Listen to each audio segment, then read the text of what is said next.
budget, but I mean cash flow. I mean, if you look at the bank account, most people wouldn't realize, I didn't, how critically low the cash flow is for the city. You probably do remember a couple of years ago, though, I think, or something where they really didn't even hardly have money in the bank to pay. But they're better than that, but still, it's very slim. Two, I believe that we lack a plan. I believe that we lack, as a city, as a community, I believe we lack a plan, or we lack a vision of where do we want to be in 5 years, where do we want to be in 10 years, and probably more importantly, where are we going to be in 20 years when our kids are in these positions. If we just continue along without a plan, I'm afraid we'll be kind of about where we are right now. But I believe with a vision and a plan, I learned that in emergency management. When you're dealing with a disaster, the first thing we did was sit down and made objectives. What's the objective of this storm? What's our objective? And then once we have an objective, it's my job to find the resources to accomplish that. And that's the approach I want to take to city government. So we got to have a vision or objective. Looking at the books, I don't think we've obtained grant funding for the city anywhere probably like we should have, or maybe could have. We ain't gonna catch all the big fish, guys, but we got to go fishing. You can't just leave the boat in the yard because it's cloudy. And so we've got to fish, and I don't think we've really done that lately. I noticed from reading the minutes for the past 3 years, we've had a lot of trouble agreeing on things at the city. And I respect those people for standing up for what they believe in, but in many cases we haven't passed a budget until 9 months late. The budget that should have went in effect on July 1 didn't go into effect for 8 or 9 months later because we couldn't agree on a few things in the budget. I want to fix that. The city council, the government's #1 responsibility to you all, their #1 job is to pass a budget and for the city to live by that budget.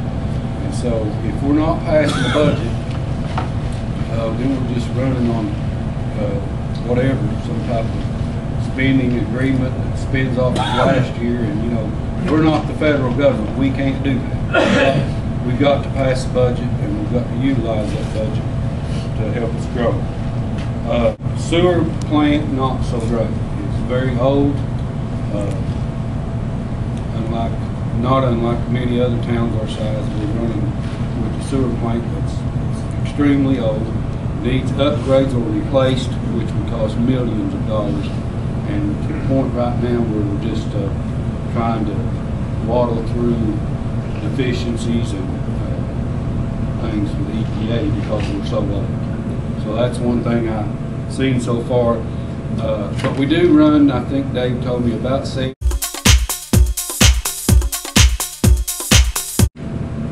things that, ideas that I had that I want you to remember. It's just ideas. And I mainly want ideas from you guys because I've already talked to a few people and they've shared things with me, and I'm like, wow, I just never would have thought of that. I mean, no one person's going to think of all the great ideas. So I want you to know that I'm committed to work with everybody from Katrina Vargo to President Obama to see our city grow regardless of what the party is or what position they're in. I believe that we need to use the resources that we have, and we do have some. We was talking at the table back there. Some of the resources I believe we have that we haven't utilized, Katrina and I talked about a lot, is the river. And I do think there's possibility there. It's not going to be easy, it's not going to be quick, and it is the big sandy, it is muddy, so it's not just simple go down and throw some concrete on the riverbank and you got a spectacular place to go. It's going to take some planning. But tourism in Kentucky is big right now. We're putting a lot of money into tourism, and adventure tourism specifically being the #1 thing right now. So our river, venture tourism, zip lines, canoe, kayak, can we somehow make this happen? We have the locks, we have the boat ramp, we have the bridge, we have the riverbank. It's at least a resource we can look at, I feel like. I think the biggest thing on my list is back to the plan. We lack a plan, and I don't claim to be an expert at city planning. I don't know what the cost will be, but I really feel like that we need as a town a comprehensive plan done by, or at least assisted by, professionals that do this on an everyday basis. I've just read Ashland's. They completed one in 2013, and I read it, and it's that thick. But I read it from cover to cover. It's what we need. We lack that plan. Where are we going to be in 20 years? I have a plan, I believe, for streetscaping per se, that we can make our downtown look better with not a tremendous amount of money. The money we do have, we're going to spend it in a little bit different way than we have, and try to pick out the highlights of town, if there are any, and start with those first, and try to make it clean and green, and look like a town that you want to come and visit. Interested in recycling. I've talked to Katrina about this some, and I've tried to catch John a couple of times, and we haven't met up yet. But I want to talk to John about the capacity of the recycling center, what the county's vision for it is. The county owns it. I think it's real hard to do that out in the county, but it's not as hard to do it in the city. So, and I'm talking about voluntary, but I believe we have a lot of people who would participate in a volunteer recycling program. If we've got the plant up there to bail the stuff with, I believe in town we can make the pickup, whereas the county's going to always have trouble ever doing that. We have the resources in town, I believe, to do that without a great cost to the people. So if I can provide services back to the people for the taxes you already pay, that's a win-win for everybody. We need to revamp the parks. I love the mini park. The stage there needs a lot of, I think it can be redone. Don't have to be tore down, but it could be redone with a good plan and turned into music venues that we could have through the summer. And Keith and I have already talked about that. With that, any questions?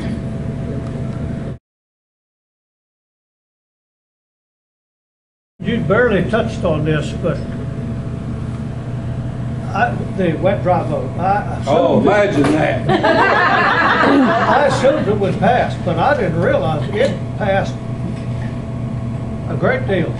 I have heard people say, well, if it passes, there's going to be a beer joint on every corner and all this other stuff. And based on what I read in the paper, that's simply not true.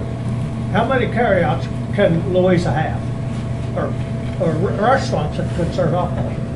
Bill, I understand that everybody now is so excited about it, and as I read the city officials' legal handbook right after I was elected, I want to tell you that the chapter pertaining to alcohol and beverages is the most confusing one I read in the entire book. So I'm very cautious to say much, because I grew up in Orange County like you did. I never had to think about this before. So I'll tell you what I know if you won't hold me to it if I'm wrong. What I understand, the quota is on liquor. So if you go by the quota, you can have one liquor store per 2,300 people, but the law goes on to say you won't have a monopoly, so we'll always have two. So we'll qualify for two. So you'll have two liquor stores. That's the quota packs. Now, if I understand it right, on the non-quota stuff, which would be beer, okay, a beer, non-quota, we're not limited to two.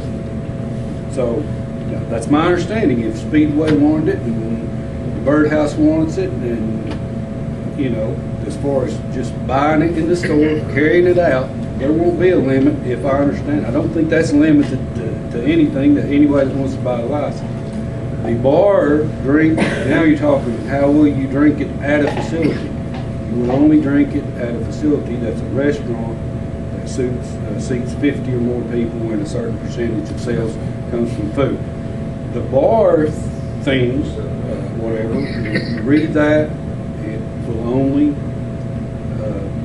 be issued like a bar in cities of first and second class, which we're not. So to have a bar, you would have to have a restaurant. Okay. That way everybody else understands it. If I'm wrong, don't it's very confusing. They've named the license now in Q2 and Q2 and Q4, and it's very confusing. None of us have dealt with it before, so I'm trying to be very cautious. But I do know it's going to make a lot of work for the city for the next 2 months. Yeah.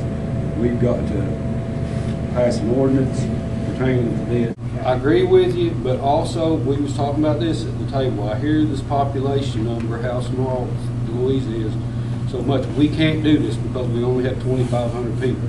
We can't do that because of our population. It wasn't very many years ago, I remember them saying, Louisa would never support a Walmart. It wasn't that many years ago, that was the talk. We'll never support a Walmart. And probably the 2,500 people in Louisa wouldn't support Walmart. But Louisa, Lawrence County, Martin County, Wayne County, West Virginia, the residents from over there that come here and shop, I don't think that our population is the trigger that we need to go by. We support a Walmart. If we support a Walmart, our population of Louisa, 2,500, don't count thousands of people traveling on the 4-lane every day. And so we've got to use those resources. And I believe if we can support a Walmart, we can support a whole lot. Absolutely.